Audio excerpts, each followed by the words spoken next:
Hey, everyone, and welcome back to Strange Mind 6.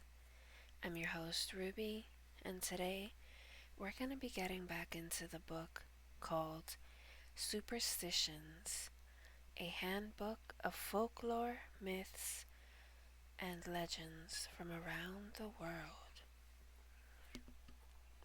by D R McElroy.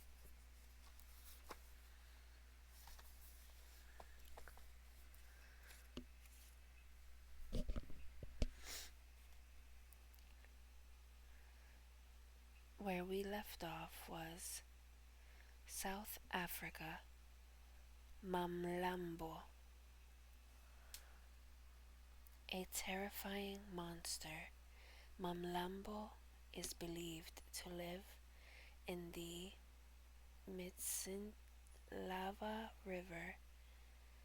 I apologize if I said that wrong. And it kills its victims by dragging them into the water and devouring their faces in order to access their brains.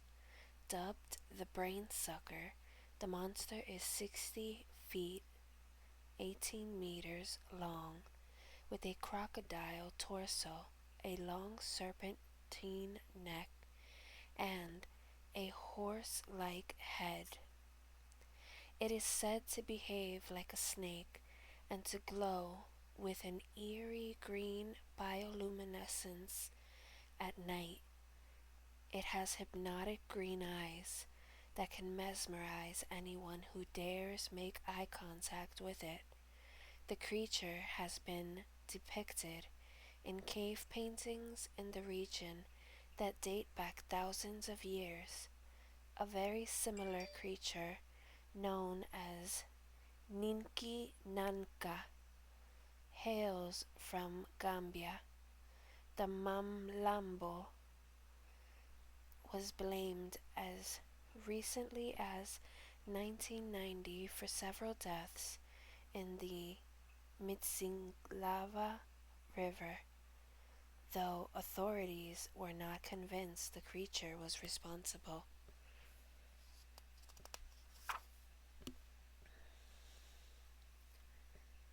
Grootslang, South Africa.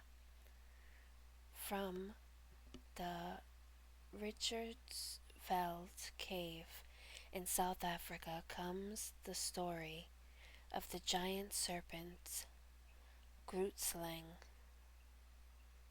Oh, we have read this one already.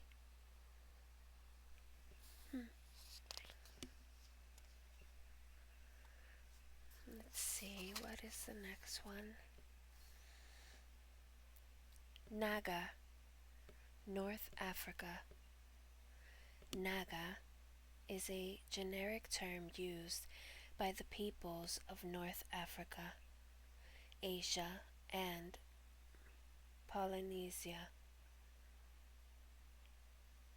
to describe gigantic sea serpents that typically resemble snakes, specifically cobras. Naga is a Sanskrit word meaning snake or cobra. Naga, both singular and plural, frequently are part animal and part human. Usually it has a human head and torso on the body of a snake. These creatures are deeply magical and fiendishly aggressive, doing their best to terrify and consume sailors of the seas. Naga are particularly prominent in Hindu and Buddhist mythology. Nyami Nyami, Zambia. The Nyami Nyami is a dragon-like god of the mighty Zambezi River, the fourth largest river system in Africa.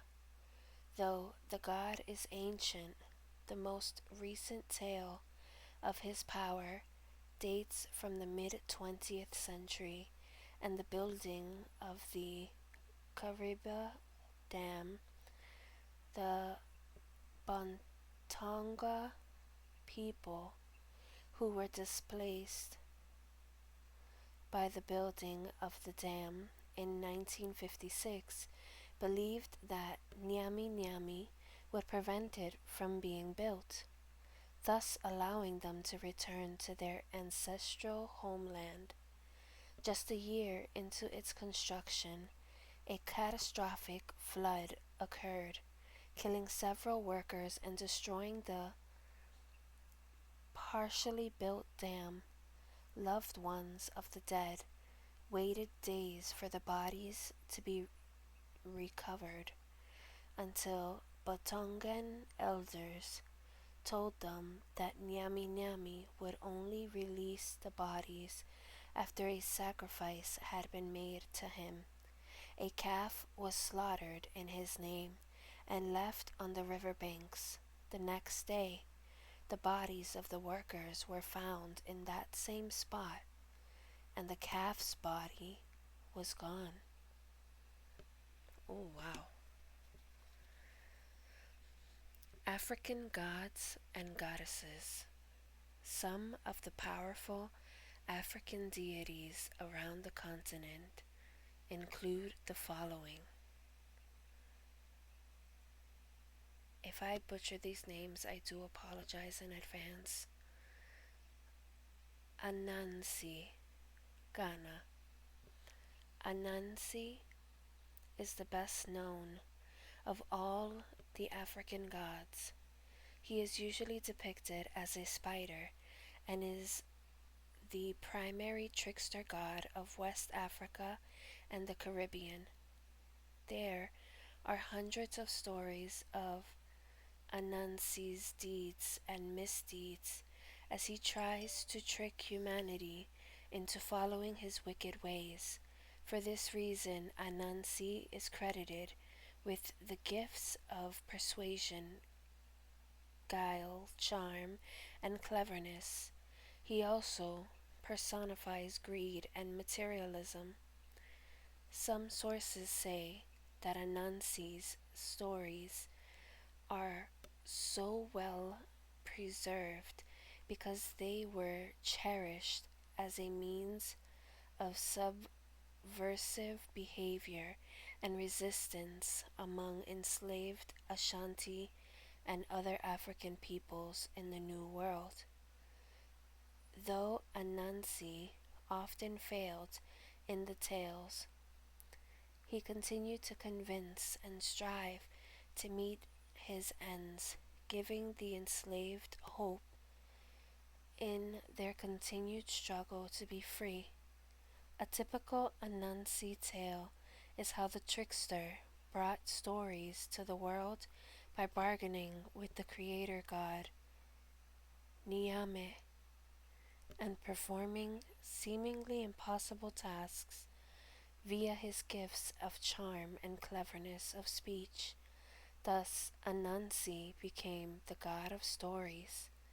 In another fable, Anansi accidentally spreads wisdom throughout the world when he drops the pot in which he collected all the wisdom into a river, where it flows to the sea and spreads around the world. It is because of this that everyone has a little bit of wisdom.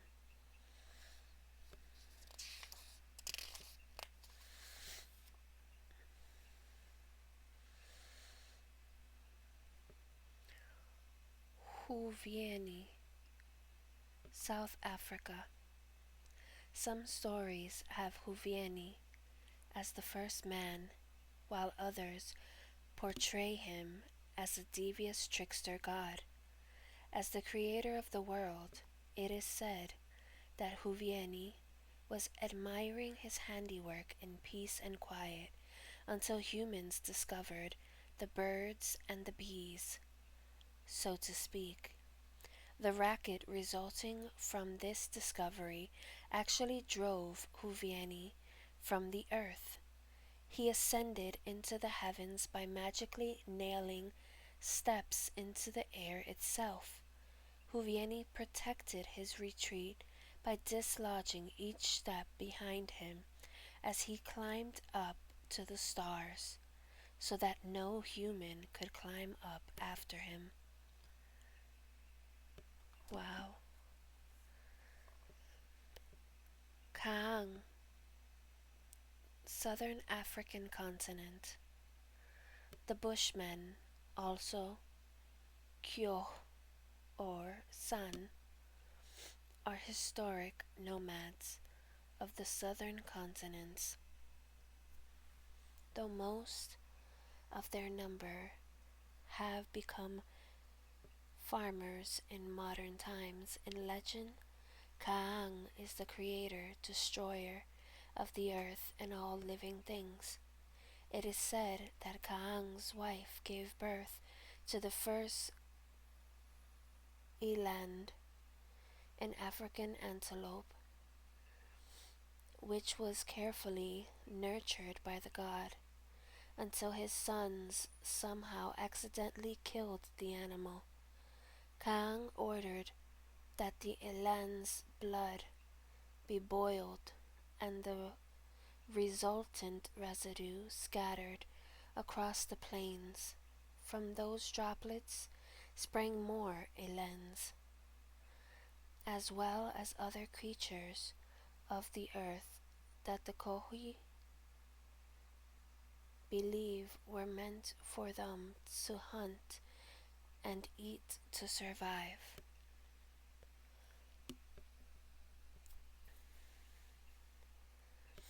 Nigeria.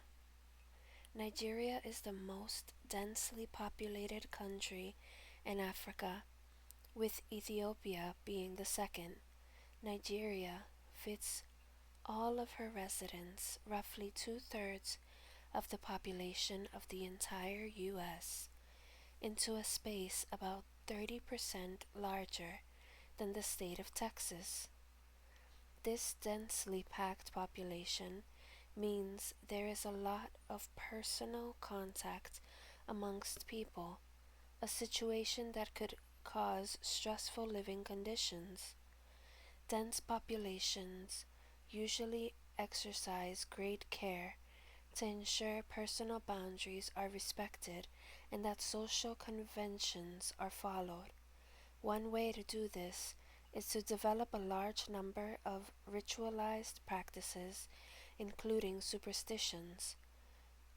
What are superstitions, after all, but ritualized practices tied to cautionary tales? These tales give logic, reasons for people to conform to the rituals. Nigerians are said to be some of the most superstitious people in Africa. Here are some of their beliefs. If you stumble or otherwise trip over a stone or stump with your left leg, you must turn back from your journey and head home. Not doing so invites the worst luck, including potential loss of the limb or even death on the journey. If someone steps over you, that person must step back across in the same manner, or you will stop growing, or perhaps lose the body part the person stepped over. If you hit a man with a broom, he will become impotent unless he takes the broom from you and hits you 7 times with it in return.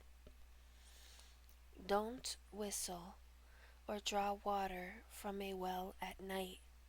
Night whistling is believed to attract snakes to you, while fetching water from the well in darkness will result in an evil spirit slapping you.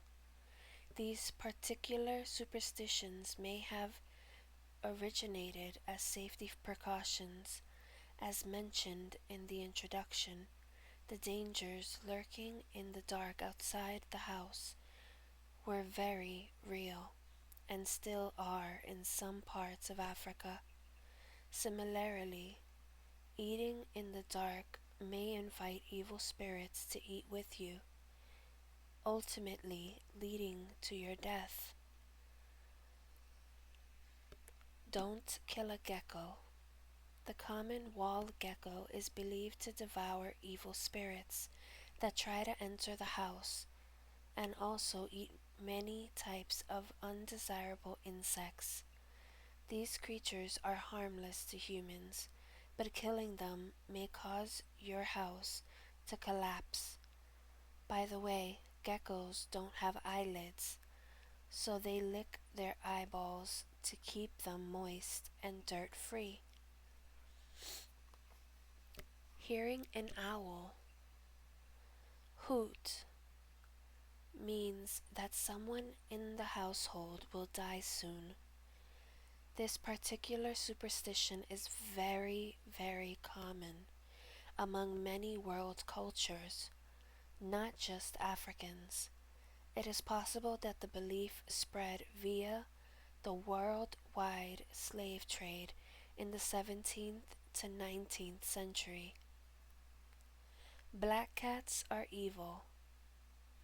Again, the prohibition against these felines is spread across the globe. They are usually believed to be associated with witches and evil spirits or demons. Black cats, I will say for a fact, are not evil. They are actually a representation of good luck. Don't drink water from a coconut or you will immediately become a moron. Itchy palms signify that good luck is coming to you. This belief may have given rise to the belief that you would soon be receiving money. Therefore, scratching your palms came to signify pay me, and the term scratch became a slang term for money. If you spit on the floor and someone steps on it, you will get a sore throat. If you bend over and look through your legs while standing, you might see witches. Pregnant women cannot walk about in daylight because the evil spirits of daytime might enter their fetus. We've already heard that walking in darkness is unlucky. Pregnant women apparently have to stay indoors all the time. A king may not view a corpse, even that of a relative. Spirits of the dead may take over the body of the king and use his position to wreak havoc on his subjects. If you put your eyelashes in your parents' shoes, they will forget whatever offense you have committed. If the sun shines while it's raining, it means that a lion is giving birth. If it rains when the sun is shining, it means that a monkey is getting married. Cut off a lizard's head and bury it. 3 days later, dig it up, and you will find a catch of money. Now, we've already been told not to kill geckos, so apparently you must be sure of the species before you go about beheading lizards. If someone bites you, rub chicken dung on the bite mark, and the biter's teeth will rot. Oh wow. What is it? Don't eat food that fell on the floor. Satan has already eaten it. Pregnant women shouldn't visit a zoo, lest their child wind up looking like monkeys or some other animal. If a bird poops on your head, money is coming your way.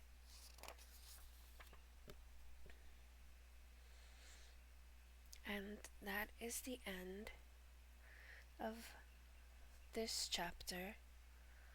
So the next video we will be getting into the Middle East and seeing what superstitions and myths or legends do they have in the Middle East?